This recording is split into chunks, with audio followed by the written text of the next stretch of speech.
unatutizama sasa hivi, tuko live YouTube. Upande wako wa familia ilikuwaje? Mimi naamini kwamba familia yenu ni watu wenye imani kubwa sana ya dini. Na wanakuamini hivi kwamba ni mtu ambaye una wafuasi wengi katika huo mrengo. Familia ilikuwaje kukuona sasa unaingia kwenye swala zima la uigizaji? Ingekuwa nimeingia kwenye swala zima la sanaa ya kuimba kwa maana bongo flavor, R&B and hip hop, ilikuwa balaa. Lakini tasnia ya uigizaji haina shida. Kumbuke ya kwamba tasnia ya uigizaji ni kufikisha elimu kupitia sanaa. Ndio maana hata wasanii wa maigizaji wanaitwa kioo cha jamii, kwa maana ya kufikisha elimu fulani kwa mtindo wa picha. Kwa hiyo sanaa ya maigizo haikuwa shida kwenye familia. Na binafsi walifurahi sana.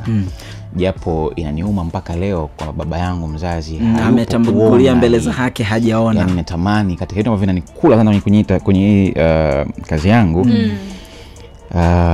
Nilitamani sana yani mzee ale haya matunda. Wallahi kutoka moyoni yani deep down me, haki Mungu nakwambia yani. Pole sana. Yani nilitamani mzee aone haya mambo. Lakini bahati mbaya mimi naanza kufanya haya mambo, mzee tayari ashipo kwenye hatua zake za mwisho. Kwa hiyo kitu cha mwisho ni mpishe Hadija hapa. Naona ananitolea macho sana.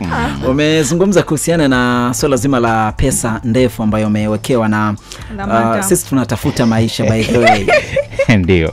Akitokea mtu mwingine akisema sauti yako nimeona kama inafaa hivi kuimba mapiano, akakuwekea mpunga mrefu zaidi ambao hujawahi kabisa kuutarajia, utaelekea pia kufanya muziki? Nimepata contract za vitu vingi sana hapa katikati ya kufanya. Ndio. Nimeitwa kwenye radio nyingi sana nikawa presenter. Nilifanya baadhi ya vipindi kwenye radio hizo kwa muda fulani. Nishaitwa na watu ili niwe role model kwenye video zao hizi za muziki. Hivyo.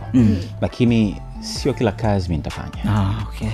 You understand? Naangalia na kazi yenyewe. Hata kama ina kipato kiasi gani. Hata kama ina kipato kikubwa kiasi gani. Hapo watuambie ni kazi gani ambayo hata kama ina kipato kikubwa kiasi gani hawezi kuifanya. Sasa kwa maslahi mapana ya kibiashara siwezi kuziweka wazi hapa baadhi ya kazi mpaka zitakapotokea mezani. Sababu nyingine zikawa ni ngumu, lakini kuna vitu vikazungumzika tukavipunguza kwamba hii itoe ikae hivi tukafanya hizo kazi. You understand? So kuna kazi sifanyi hata ziwe zina malipo makubwa kiasi gani. Lakini kuna kazi zingine zinazungumzika, kuna vitu vinaweza vikapunguzwa, tukaviboresha, vikawa havina nafasi ya kubomoa heshima yangu ya kwenda pili. Iko hivyo. So kuhusiana na taaluma yako, ni ili nikipata hata kumuuliza mtu mwingine mtu akitamani kujua basi hawezi kujua kwamba Abdulrazak ni mtu fulani au amesomea kitu fulani. Kwa sababu gani? Nimewahi kufuatilia kulikuwa kuna mahojiano fulani hivi ukawa umeyafanya, ukawa umezungumzia baadhi ya vyakula, ukaanza kuzungumzia sio vitamini. Sikajiuliza hii inakujaje tena hapa. Haya. Siku nyingine tena nikafuatilia nikaona kwenye mapenzi pia umo, nikasema sasa kwa hiyo hii sio kuigiza tu bali pia yupo deep kwenye haya mambo. Bado tena huko kwenye ushehe tena umo. Sasa nikawa najiuliza kwa hiyo sasa huyu atakuwa amesomea uandishi wa habari au atakuwa amesomea nini? Hilo ni swali ambalo natamani ungetujibu hapa, pengine tukapata pa kuanzia. Miongoni mwa vitu ambavyo Tanzania inatakiwa ijivunie navyo kama product ni kuwa na watu wa aina yangu ambao ni vijana lakini wana exposure kubwa ya kufanya vitu vingi kwa wakati mmoja. Lakini pia sio wavivu kwenye kusoma, lakini pia sio wavivu kwenye kufanya kazi. Hadija na mheshimiwa hapo mimi nimesomea vitu vyote hivi ambavyo unavizungumza. Mimi nimesomea dini. You understand? Mimi nimekaa chini nimesomea psychology. You understand? Mimi nimesomea mapenzi katika ulimwengu wa dini. Sikuwa mvivu kwenye ukuaji wangu. Ndio maana sasa hizi hapa mimi ni multi talent. Mimi nina package nyingi. Na kila package utakayonipa mimi nabomoa. Niko vizuri sana.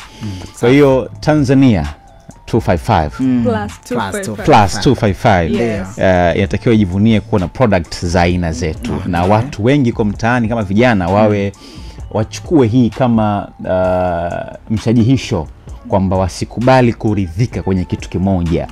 You understand? Vitu vingi vinawezekana, ni kujituma, kusoma, and everything is possible. Mimi nishaikuwa mtangazaji, mimi saizi ni msanii, mimi naijua dini.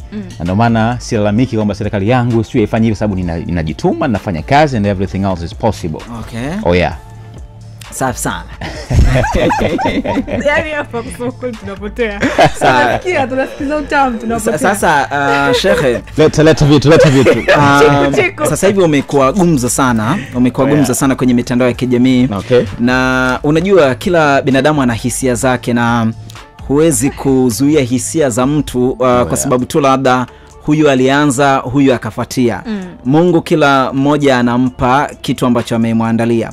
Sasa hivi unalandanishwa na baadhi ya wasanii ambao wametutangulia kwenye industry ya sanaa hapa Tanzania. Kwako wewe hii unaipokeaje, na labda unahisi kwamba inaweza kukuletea wakati mgumu na hao wasanii ambao wapo kwenye industry kwa muda mrefu, na inawezekana kama wanatajwa ni watu ambao wamefanya industry iwe hapa ambapo imefika? Kwanza heshima kwao, brothers wote and sisters ambao wametusaidia tasnia kufika hapa ilipofika. Ndio. Heshima kwao itabaki pale pale. Ndio. Na sisi wengine tumekuwa tukiwaona wao kama role models kwenye hiki ambacho sisi tunachokifanya. Sure. Lakini kuna kitu kimoja nataka watu wafahamu. Kila awamu zina watu wake. Ndio. You understand? Yeah, sure. Hapo ulipokaa wewe miaka kadhaa nyuma alikaa mtu mwingine kama wewe kwenye tasnia yako ya uandishi wa habari. Yeah. Haina maana wewe kuja kwako yule hafai tena. Hapana. Kila zama zina watu wake.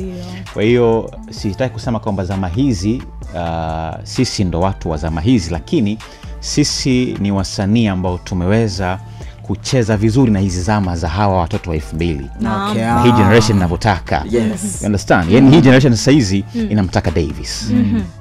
Haina maana kwamba haimtaki brother ambaye umemtaja, lakini brother na ibidi naye pia aje kutwist kuingia kwenye hii aina ya generation. Ndio maana pia hata kwenye muziki mfano, muziki akina wale wazee wetu naita nani, TX Moshi, William marehemu akina Gurumo, ukiwatia kwenye mapiano umechekesha sana. Unajua sasa hizi zama ziko kwenye mapiano. Kwa hiyo ni mfumo tu, ni generation, ni zama zinabadilika, zinahitaji watu wa kuendana na zama husika. Kwa hiyo mimi ninaposhindanishwa na hawa brothers sijichukulii kwamba I'm the best ama namna gani vipi, lakini ninashukuru kuona kwamba kazi ninayoifanya imepokelewa kwa ukubwa huo. Lakini binafsi yangu na waheshimu sana hawa brothers wote, na uzuri ni kwamba mimi binafsi ni watu ambao niko nao, nazungumza nao na kupiga nao story, lakini pia kujifunza baadhi ya vitu kutoka kwao. You understand? Heshima yao ni kubwa. Hata sisi tufanye vizuri vipi, lakini wao ndo sababu ya sisi kuja kufanya hivi tunafanya sasa hivi. So respect kwao. Lakini kurudi kwenye swali lako ni kwamba najisikia faraja, lakini pia naheshimu uwepo wao. Lakini pia watu wafahamu ya kwamba zama za sasa zinahitaji aina ya watu hawa ambao wanafanya sasa hivi vizuri, kwa sababu kwenye Jua Kali tunaona kwamba ni sawa kwenye kazi sawa, lakini kwenye mapenzi pia ndo tunakuona na tunakuenjoy hapo. Lakini pia nimeona kama ni kwenye Showmax hivi, niko sana ni kwenye Instagram yako, nakuta kuna kind fulani hivi pia yenyewe nayo ni huko kwenye mapenzi. Nikana jiuliza kwamba ni kitu gani kingine ambacho ukipewa unaweza ukakitendea haki zaidi kama kule kwenye upande wa love story. Action movie. Kwenye action movie, kwenye mapigano, mimi ni mbaya sana. Na kuna bala kuja mbele katikati, hatari hilo. Zimepiga ngumi kwa ndani, hatari sana. Zimegongwa ngumi hakuna mfano. Ukiwa msanii bwana, hutakiwi kuchagua character.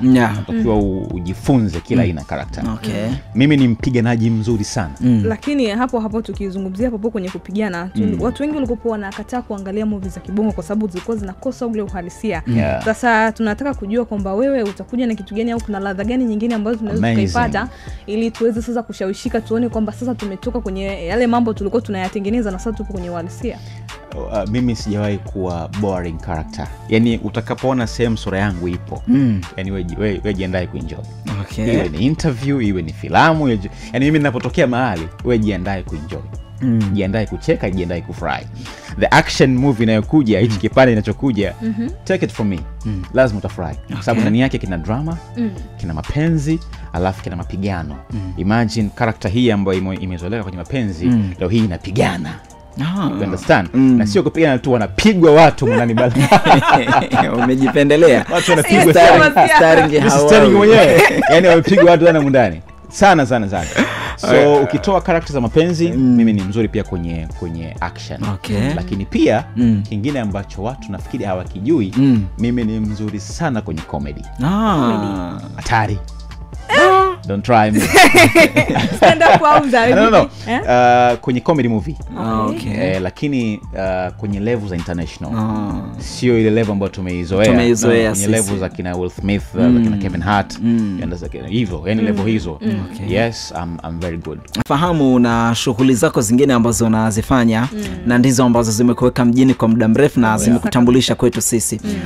Wale watu ambao huwa unafanya nao hizo kazi na sasa hivi wanakuona unaigiza, ukikutana nao serious unakuaje hapo? Yani labda mtu kakuone jana kama Davis unaigiza, alafu sikia pili pia anakuja kwa ajili ya masuala yake binafsi, umpe huduma, inaathiri kwa namna moja au nyingine? Ni ushuhuda, kwa sababu mganga amejiganga. Leo mganga amejiweka position ambayo watu wengi wanakuja kulilia upate dua fike pale. You understand? Kwamba mambo yanawezekana. Nimekaa chini nimejipigia kitabu. Leo tuko pale. You understand?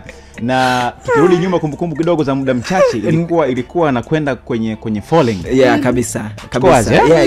Sure. Very true. Kabisa. Lakini nikatia udhu, nikakaa kwenye mswala, nikapiga kitabu. Mambo kwa hiyo inawashajihisha tawa kwamba vitu hivi vinawezekana. Understand? Kwa hiyo wanaponiona wanaona ushuhuda wa wazi. Nilipata